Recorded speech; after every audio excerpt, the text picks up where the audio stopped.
IPL 2024 play ఆఫ్స్లో మరో మహాసంగ్రామానికి రంగం సిద్ధమైంది. ఈరోజు చెన్నై చెపాక్ స్టేడియం వేదికగా క్వాలిఫైర్ 2లో ఎస్ఆర్హెచ్ మరి ఆర్ఆర్ జట్లు తలపడబోతున్నాయి. ఈ మ్యాచ్ కూడా ఒక ఎలిమినేటర్ లాంటిదే. ఈ మ్యాచ్లో గెలిచిన టీం ఫైనల్స్కి వెళ్తే ఓడిపోయిన టీం ఇంటికి వెళ్ళిపోతుంది.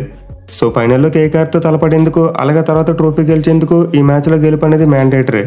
అయితే ఈ మ్యాచ్లో ఎస్ఆర్హెచ్ టీం క్వాలిఫైర్ 1లో ఓడిపోయిస్తుంటే ఆర్ఆర్ వాళ్ళు మాత్రం ఎలిమినేటర్లో గెలిచేస్తున్నారు. విచ్ మీన్స్ ఆర్ఆర్ టీం దగ్గర మంచి విన్నింగ్ మూమెంటం ఉంటుంది. బట్ హిస్టరీ ప్రకారం చూసుకుంటే చాలా తక్కువ సందర్భాల్లో మాత్రమే ఎలిమినేటర్ గెలిచిన టీం ఫైనల్కి వెళ్ళడం జరిగింది. చాలా సందర్భాల్లో క్వాలిఫైర్ 2లో ఎలిమినేటర్లో గెలిచి వచ్చిన టీం ఓడిపోవడమే చూసాం. సో సెంటిమెంట్ ప్రకారం చూసుకుంటే ఎస్ఆర్హెచ్ టీంకి ఫైనల్కి వెళ్ళేందుకు ఎక్కువ అవకాశాలు ఉన్నాయి. బట్ చెపాక్ స్టేడియంలో ఆర్ఆర్ లాంటి మంచి బౌలింగ్ అటాక్ ఉన్న టీంను ఓడించడం అంటే అంత ఈజీ కాదు. ఎస్పెషల్లీ లాస్ట్ మ్యాచ్లో బ్యాటింగ్ వికెట్ మీద కూడా చాలా మంచి బౌలింగ్ చేశారు. ఇన్ఫాక్ట్ లీగ్ స్టేజ్లో రెండు జట్ల మధ్య మ్యాచ్ జరిగినప్పుడు చూసాం కాంపిటీషన్ ఏ రేంజ్లో ఉందనేది. రెండు జట్లు చివరి బాల్ వరకు విక్టరీ కోసం చాలా గట్టిగా ట్రై చేశారు. బట్ ఎస్ఆర్హెచ్ టీం తమ నెక్స్ట్ హోల్డ్ చేసుకుని ఒక్క పరుగు తేడాతో మ్యాచ్ గెలిచారు. ఈవెన్ రెండు జట్ల మధ్య హెడ్ హెడ్ స్టాట్స్ చూసుకుని అంతే క్లోజ్గా ఉన్నాయి. మొత్తం 19 మ్యాచ్లు ఆడితే 10 మ్యాచ్లో ఎస్ఆర్హెచ్ వాళ్ళు గెలిచారు, 9 మ్యాచ్లో రాజస్థాన్ వాళ్ళు గెలిచారు. ఈవెన్ రెండు జట్లు చివరిగా తలపడ్డ 6 మ్యాచ్లో కూడా 3 మ్యాచ్లు ఎస్ఆర్హెచ్ వాళ్ళు గెలిచారు, 3 మ్యాచ్లు ఆర్ఆర్ వాళ్ళు గెలిచారు. సో దీన్ని బట్టి అర్థం చేసుకోవచ్చు ఈ రెండు జట్ల మధ్య ఎంత నెక్ టు నెక్ కాంపిటీషన్ ఉందనేది.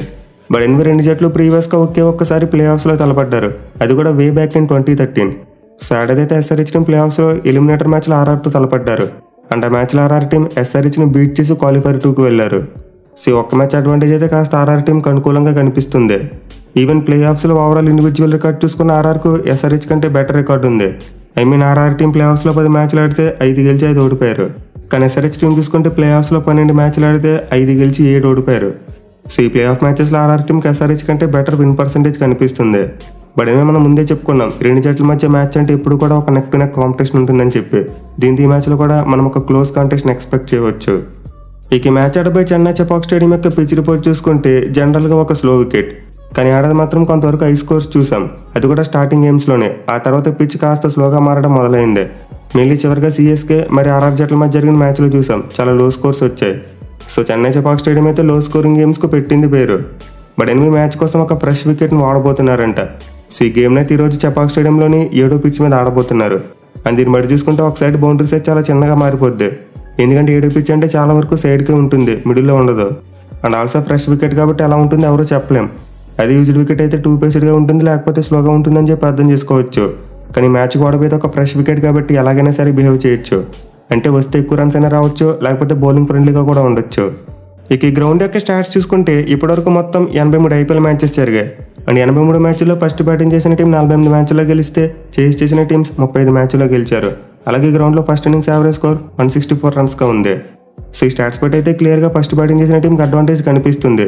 కానీ రీసెంట్గా చూసుకుంటే ఈ గ్రౌండ్లో కంప్లీట్లీ రివర్స్. ఎస్పెషల్లీ ఏడాది ఈ గ్రౌండ్లో ఎక్కువగా చేస్ చేసిన టీమ్సే గెలిచాయి. ఇన్ఫాక్ట్ ఈ గ్రౌండ్లో గత 10 మ్యాచ్ల్లో చూసుకుంటే చేస్ చేసిన టీమ్స్ 7 మ్యాచ్ల్లో గెలిచాయి, ఫస్ట్ బ్యాటింగ్ చేసిన టీమ్స్ 3 మ్యాచ్ల్లో మాత్రమే గెలిచాయి. సో దీన్ని బట్టి చూసుకుంటే రీసెంట్గా ఈ గ్రౌండ్ చేసింగ్ చేసిన టీంలకు ఎక్కువ అనుకూలిస్తుంది.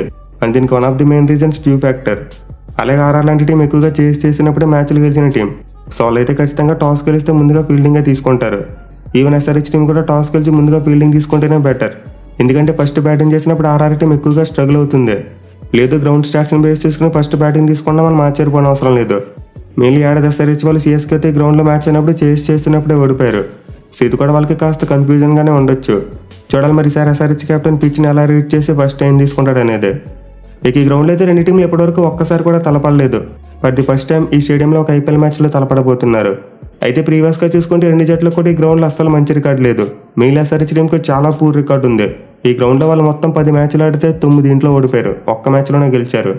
అలాగే రాజస్థాన్ టీం చూసుకున్న 9 మ్యాచ్లు ఆడితే 2 మాత్రమే గెలిచారు, 7 ఓడిపోయారు. సో ఈ రెండు జట్లకి అయితే ఈ గ్రౌండ్లో అంత మంచి మెమరీస్ లేవు. ఇన్ఫాక్ట్ మనం ముందే చెప్పుకున్నాం ఈ 2 టీమ్స్ కూడా ఈ గ్రౌండ్లో ఆడితే సిఎస్కేతో ఆడినప్పుడు మ్యాచ్లు ఓడిపోయారు. సో దీన్ని బట్టి చూసుకుని ఈ గ్రౌండ్లో 2 స్ట్రగుల్ అవుతున్న టీమ్స్ ఆడబోతున్నాయి కాబట్టి మ్యాచ్ ఇంకా ఇంట్రెస్టింగ్ ఉండబోతుంది. ఇక మ్యాచ్ యొక్క వెదర్ రిపోర్ట్ విషయానికి వస్తే వర్షం పడడానికి ఏమీ లేదు. మనమైతే ఫుల్ మ్యాచ్ను ఎలాంటి బ్రేక్స్ లేకుండా చూసే అవకాశాలు ఎక్కువగా ఉన్నాయి.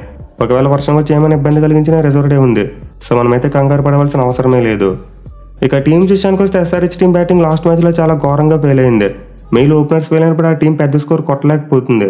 సో ఈ పద్ధతిని అయితే ఎస్ఆర్హెచ్ టీం కాస్త మార్చుకోవాలి. ఎక్కువగా ఓపెనర్స్ మీద డిపెండ్ అవ్వకుండా మిడిల్ ఆర్డర్ బ్యాట్స్మెన్ కూడా చెలరేగా ఆడాలి. బట్ మిడిల్ ఆర్డర్ బ్యాట్స్మెన్ ఎంత బాగా ఆడినప్పటికీ ఎస్ఆర్హెచ్ టీంకు భారీ స్కోర్ రావాలంటే ఖచ్చితంగా ఎవరో ఒక ఓపెనింగ్ బ్యాట్స్మెన్ బిగ్ స్కోర్ కొట్టాలి. అలా కాకుండా ఇద్దరు ఓపెనర్స్ పవర్ ప్లే లోపల అవుట్ అయిపోతే అది చాలా డ్యామేజ్ చేస్తుంది. సో ఈ మ్యాచ్లో అయితే ఎస్ఆర్హెచ్ ఓపెనర్స్ కాస్త చూసి ఆడాలి. మరి ఓవర్ అగ్రెసివ్గా కాకుండా పిచ్కి తగ్గట్టు బ్యాటింగ్ చేస్తే బెటర్ అని నా ఫీలింగ్. మైండ్లో ఒక టార్గెట్ పెట్టుకున్నది కొట్టే వరకు వదలకుండా షాట్లు ఆడతామంటే పని అవ్వదు. పిచ్కి తగ్గట్టు మరి సిచ్యువేషన్ తగ్గట్టు తమ బ్యాటింగ్ అప్రోచ్ని మార్చుకోవాలి. మెయిన్లీ మ్యాచ్లో ఎస్ఆర్హెచ్ టీం బలమైన ఆర్ఆర్ బౌలింగ్ను ఫేస్ చేయబోతుంది. అండ్ వాళ్ళ పేస్ బౌలర్స్కు చూసుకుంటే ఎస్ఆర్హెచ్ బ్యాట్స్మెన్ మీద చాలా మంచి రికార్డు ఉంది. ఎస్పెషల్లీ మనం బ్యాటిల్ వీడియోలో చెప్పుకున్నాం, ఆవేష్ ఖాన్ లాంటి బౌలర్కు 3 ఎస్ఆర్హెచ్ బ్యాట్స్మెన్ మీద మంచి రికార్డు ఉంది. అది కూడా వాళ్ళ టాప్ 3 బిగ్ హిట్టర్స్ మీద. అలాగే బోల్డ్ లాంటి ప్లేయర్ చూసుకున్న పవర్ ప్లేలో చాలా బాగా బౌలింగ్ చేస్తున్నాడు.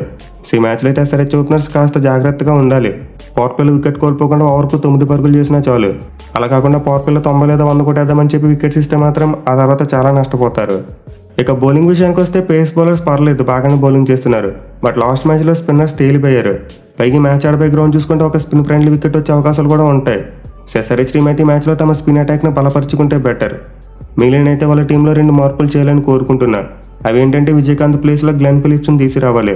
అలాగే సన్వీర్ సింగ్ ప్లేస్లో మయాంక్ మార్కండేని తీసుకురావాలి. సో 2 మార్పులు చేశారంటే ఎస్ఆర్హెచ్ టీం యొక్క బ్యాటింగ్ స్ట్రాంగ్ అవుతుంది. అలాగే స్పిన్ డిపార్ట్మెంట్ కూడా కాస్త మెరుగవుతుంది. ఎందుకంటే ఫిలిప్స్ కూడా బౌలింగ్ చేయగలడు. ఇన్ఫాక్ట్ అతను ఒక కంప్లీట్ ఆల్రౌండర్గా 4 అవర్స్ కూడా స్పిన్ బౌలింగ్ వేయగలిగే సత్తా ఉన్న ప్లేయర్. అలాగే అతని ఫీల్డింగ్ గురించి నేను ప్రత్యేకంగా చెప్పనవసరం లేదు.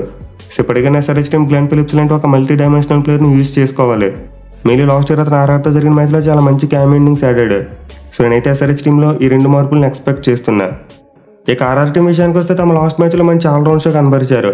మెయిన్లీ వాళ్ళ బౌలర్స్ చూసుకుంటే బలమైన ఆర్సీబీ బ్యాటింగ్ను కూడా ఈజీగా కట్టడి చేశారు. సో మరోసారి అయితే ఆర్ఆర్ టీం తమ బౌలింగ్ని చాలా ఎక్కువగా నమ్ముకుంటారు. మెయిల్ అశ్విన్ లాంటి స్పిన్నర్కి గ్రౌండ్ తన హోమ్ గ్రౌండ్. పైగా అతను లాస్ట్ మ్యాచ్లో man of the match award అందుకుని చాలా మంచి ఫామ్లో కూడా ఉన్నాడు. సో అశ్విన్ కనుక మరోసారి చెలరేగితే ఆర్ఆర్ టీంకి ఈజీగా విక్టరీ వస్తుంది. అలాగే అతనితో పాటు బోల్ట్ కూడా చాలా కీ రోల్ ప్లే చేయబోతున్నాడు. మెయిన్గా గత 2 మ్యాచ్లో చూసాం, ట్రావిస్ హెడ్ లెఫ్ట్ ఆర్మ్ సైమర్స్కి అవుట్ అయిపోతున్నాడు. అది కూడా ఇన్ స్వింగింగ్ డెలివరీస్కి. సో బోల్ట్ కనుక ఇనిషియల్గా ట్రావిస్ హెడ్ వికెట్ తీశారంటే మరోసారి ఆర్ఆర్ టీంకి అద్భుతమైన శుభారంభం వస్తుంది. అలాగే అతనికి రాహుల్ త్రిపాఠి లాంటి ఒక ఇన్ఫార్మ్ ప్లేయర్ మీద కూడా చాలా మంచి రికార్డు ఉంది. ఇక ఇద్దరితో పాటు ముందు చెప్పుకున్నట్టు ఆవేష్ ఖాన్ కూడా ఈ మ్యాచ్లో చాలా కీలకం. అతనికి ఎస్ఆర్హెచ్ బ్యాట్స్మెన్ మీద మంచి రికార్డే కనిపిస్తుంది. ఇక వీళ్ళకి తోడుగా ఎక్స్పీరియన్స్ ఉన్న సందీప్ శర్మ మరియు చహల్ లాంటి బౌలర్స్ ఉండకనే ఉన్నారు. సో బౌలింగ్ పరంగా చూసుకుంటే ఎస్ఆర్హెచ్ కంటే ఆర్ఆర్ఏ బలంగా కనిపిస్తుంది, ఎస్పెషల్లీ స్పిన్ డిపార్ట్మెంట్. ఇక వాళ్ళ బ్యాటింగ్ విషయానికి వస్తే జైస్వాల్ చాలా కీ ప్లేయర్ కాబోతున్నాడు. అతనికి ఎస్ఆర్హెచ్ టీం మీద చాలా మంచి రికార్డు ఉంది. ఇన్ఫాక్ట్ ప్రీవియస్గా 2 జట్ల మధ్య మ్యాచ్ జరిగినప్పుడు అతను 50 కూడా కొట్టాడు. సో సంజు శాంసన్కి అయితే ప్లే ఆఫ్స్లో అంత మంచి రికార్డు లేదు. దీంతో జైస్వాల్ ఎలా అయినా సరే ఎక్కువసేపు క్రీజ్లో ఉండడానికి ట్రై చేయాలి. అలాగే తనతో పాటు పరాగ్ చాలా మంచి ఫామ్లో ఉన్నాడు. అలాగే లాస్ట్ మ్యాచ్లో వెస్టిండీస్ డూయో కూడా చాలా మంచిగా బ్యాటింగ్ చేశారు. సో ఆర్ఆర్కి ఎస్ఆర్హెచ్తో పోలిస్తే కాస్త స్ట్రాంగ్ మిడిల్ ఆర్డర్ కనిపిస్తుంది. పవర్ హిట్టర్స్ ఎక్కువగా కనిపిస్తున్నారు. ఇక టీంలో చేంజెస్ చూసుకుంటే నేనైతే ఒక మార్పు ఎక్స్పెక్ట్ చేస్తున్నా. అదేంటంటే వాళ్ళు క్యాడ్మోర్ ప్లేస్లో క్యాష్ అమరాజ్ని తీసుకొస్తే బెటర్. ఎందుకంటే చపాక్ స్టేడియం స్పిన్ బౌలింగ్కి బాగా అనుకూలిస్తుంది. ఇన్ఫాక్ట్ అశ్విన్ కూడా క్యాష్ అమరాజ్ని ఆడించే దాని మీద ఒక హింట్ ఇచ్చాడు. సో మేబీ ఆర్ఆర్ టీం ఈ మ్యాచ్లో క్యాష్ అమరాజ్ని థర్డ్ స్పిన్ బౌలర్గా తీసుకొచ్చే ఛాన్సెస్ ఉన్నాయి. ఇక ఈ మ్యాచ్లో మెయిన్ బ్యాటిల్ ఎస్ఆర్హెచ్ బ్యాటింగ్ మరి ఆర్ఆర్ బౌలింగ్ మధ్యలో ఉండబోతుంది. అంటే ఈ కాంపిటీషన్లో ఎవరైతే పైచి సాధిస్తారో వాళ్ళే మోస్ట్ లైక్లీ మ్యాచ్ గెలుస్తారు. అలాగే ఎస్ఆర్హెచ్ బౌలర్స్ కూడా చాలా కీ రోల్ ప్లే చేసే అవకాశాలు ఉన్నాయి. మెయిన్లీ భువనేశ్వర్ కుమార్ లాంటి బౌలర్ లాస్ట్ టైం ఆర్ఆర్తో మ్యాచ్ జరిగినప్పుడు చాలా అద్భుతమైన స్పెల్ వేశాడు. సో అతను కనుక పవర్ ప్లేలో మంచి బౌలింగ్ వేస్తే ఖచ్చితంగా ఎస్ఆర్హెచ్కి మంచి స్టార్ట్ వస్తుంది. అలాగే డెత్ ఓవర్స్లో నెట్టు మరియు ప్యాట్ కమిన్స్ ఎడిదిరికి బాగానే బౌలింగ్ చేస్తున్నారు. బట్ ఎనివే ఎస్ఆర్హెచ్ టీం మ్యాచ్ని బౌలింగ్ బలంతో కంటే బ్యాటింగ్ బలంతోనే గెలవాలి. ఎందుకంటే ఆర్ఆర్ స్ట్రాంగ్ పాయింట్ వాళ్ళ బౌలింగ్, బ్యాటింగ్ కాదు. సో వాళ్ళ బౌలింగ్ని కనుక కొట్టారంటే ఆటోమేటిక్గా టీం ప్రెజర్లోకి వెళ్ళిపోతుంది. దీంతో ఎస్ఆర్హెచ్ టీంకు ఈజీగా మ్యాచ్ గెలిచే అవకాశం దొరుకుతుంది. చూడాలి మరి క్వాలిఫైర్ 2 ఎవరు గెలిచి ఫైనల్లో కేకేఆర్తో తలపడతారనేది.